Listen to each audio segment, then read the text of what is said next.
बिस्मिल्लाहिर्रहमानिर्रहीम। अस्सलाम वालेकुम वरहमतुल्लाहि वबरकातुहू। नाज़रीन नाज़रीन, आज की इस वीडियो में हम बात करेंगे सनअत हुस्न तालीम। सबसे पहले हम इसका लुग़वी मतलब जानेंगे, उसके बाद इसकी इस्तिलाही तारीफ और उसके बाद मिसालों से देखेंगे कि सनअत हुस्न तालीम कैसे भी मिसाल से अखज़ कर सकते हैं। तो देखिए, सबसे पहले जो लफ्ज़ है वो है हुस्न। हुस्न का मतलब होता है खूबसूरत। उसके बाद दूसरा लफ्ज़ जो है ये है तालीम। तालील का लफ्ज़ इल्लत से बना है और इसका मतलब होता है वजह। अब हम इसकी इस्तिलाही तारीफ देखते हैं। तो इसकी इस्तिलाही तारीफ ये है कि किसी चीज की खूबसूरत शायराना वजह बयान करना जो उसकी असल वजह ना हो, ऐसी सनत जिसमें शायर ऐसी चीज को किसी ऐसी चीज की इल्लत फर्ज करता है जो दर हकीकत उसकी इल्लत नहीं हो।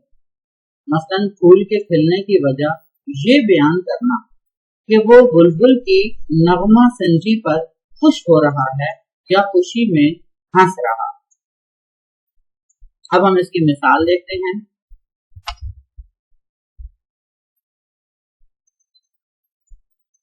देखिए मिसाल, प्यासी जो थी सिपाही खुदा 3 रात, साहिल से सर पटकती थी मौजे खुराक।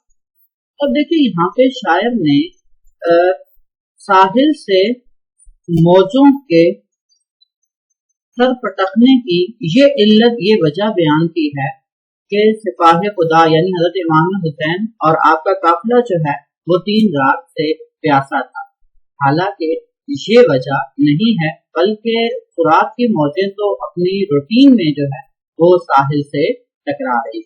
तो शायर ने एक ऐसी वजह को वजह बनाया है जो दर हकीकत में उसकी वजह नहीं है। तो हम कहेंगे कि यहाँ पे सनअत हुस्न तालीम पाई जा रही है। इसी तरह दूसरी मिसाल देखिए कि अब जो पत्थर है आदमी था कभी, उसको कहते हैं इंतजार में। ठीक है, तो अब देखें आदमी जो है वो पत्थर नहीं बन सकता। ठीक है, तो आदमी आदमी ही रहता है। और ये है कि इंसान जब मर जाता है तो मरने के बाद वो साकित जरूर हो जाता है। ठीक है, तो इंतजार की वजह से आदमी का पत्थर होना, ठीक है, ये इसकी असल वजह नहीं है, बल्कि मजाजी वजह है जो कि शायर ने वजह बना दी है। तो हम इसी वजह से कहेंगे कि यहाँ पे सनअत हुस्न तालीम यानी ऐसी शायराना वजह जो दर हकीकत में वजह नहीं होती। उम्मीद है आपको बात समझ आ गई होगी। अगर कोई आपका सवाल है तो आप कमेंट बॉक्स में पूछ सकते हैं। अस्सलाम वालेकुम रहमतुल्लाहि व बरकातहू।